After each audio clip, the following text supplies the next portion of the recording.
வணக்கம். உலக பொருளாதாரத்தையே ஆட்டி படைக்கிற அமெரிக்க டாலர் அதோட ஆதிக்கத்துக்கு ஒரு பெரிய சவால் வந்திருக்கு. இது ஒரு பெரிய ஜியோபொலிட்டிக்கல் செஸ் கேம் மாதிரி. வாங்க இத பத்தி விரிவா அலசலாம். அமெரிக்க டாலரோட ராஜ்யம் முடிய போகுதா? இதுதான் இப்போதைய மில்லியன் டாலர் கேள்வி. ஏன்னா நமக்கு தெரியாமலே ஒரு புது எக்கனாமிக் கோல்டு வார் ஆரம்பிச்சு மெதுவா சூடு பிடிச்சிட்டு இருக்கு. இது எல்லாத்தையுமே மாத்திர சக்தி கொண்டது.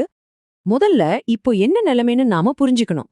எதுக்காக இத்தனை நாடுகள் ஒன்னு சேர்ந்து டாலருக்கு ஒரு மாற்று வழியை தேடணும்னு நினைக்கிறாங்க? என்ன காரணம்? இங்க பாருங்க, அமெரிக்கா தன்னோட பொருளாதார பலத்தை ஒரு ஆயுதமா பயன்படுத்துது. ரஷ்யா, ஈரான் மாதிரி போட்டி நாடுகளை மட்டுமில்ல, இந்தியா மாதிரியான நாடுகளுக்கும் அழுத்தம் கொடுக்கறதாக தகவல்கள் சொல்லுது. அவங்களோட ஆயுதம் என்ன தெரியுமா? அமெரிக்க டாலர் தான்.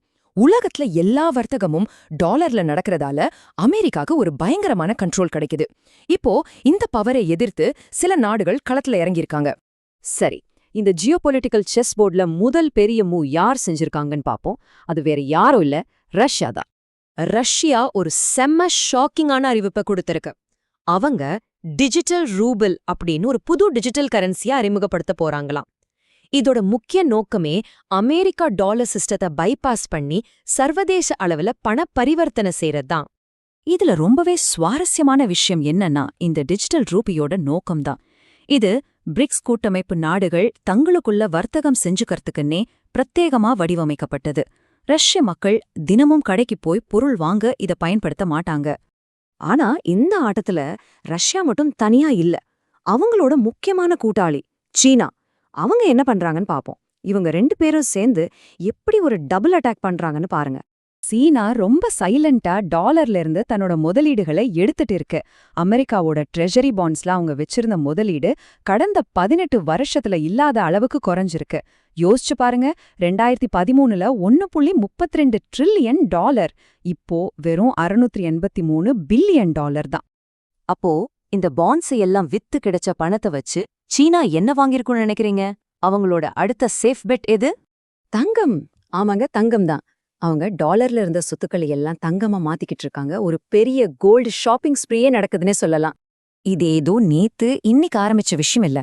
தொடர்ந்து 15 மாசமா சீனா தங்கத்தை வாங்கி குவிச்சிட்டு இருக்கு. இது ஒரு ஷார்ட் டேர்ம் ட்ரெண்ட் இல்ல. தங்கத்தோட இருப்ப அதிகரிக்கணுங்கிறது அவங்களோட லாங் டேர்ம் பிளான்.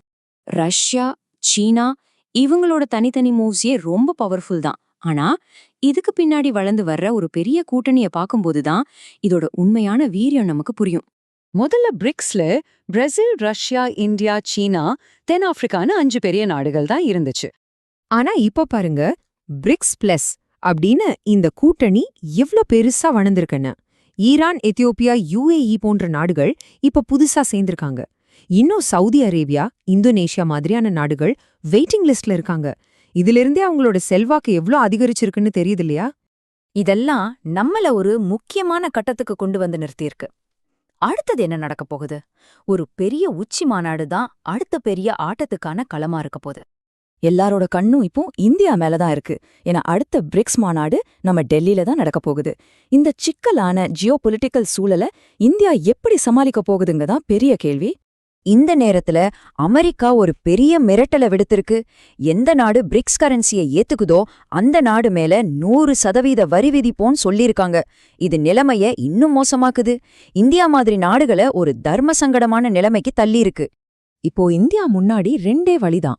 ஒன்னு, ரஷ்யாவும் சைனாவும் கொண்டு வர்ற இந்த புது சிஸ்டத்தை ஏத்துக்கணும்.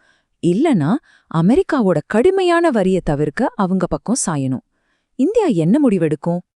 இது ஏதோ நாடுகளுக்கு இடையான பிரச்சனைன்னு மட்டும் நினைக்காதீங்க. இந்த மாற்றம் உங்களுக்கும் எனக்கும் கூட முக்கியம்.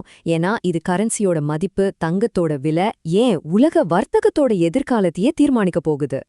தங்கம், டிஜிட்டல் கரன்சி இல்ல டாலர், பணத்தோட எதிர்காலம் எதுவா இருக்க போகுது? ஒவ்வொரு நாடும் தங்களுக்கான பாதையை தேர்ந்தெடுக்கிற இந்த நேரத்துல இந்த கேள்விக்கான பதில் தான் அடுத்த தலைமுறையோட பொருளாதார உலகத்தை வடிவமைக்க போகுது.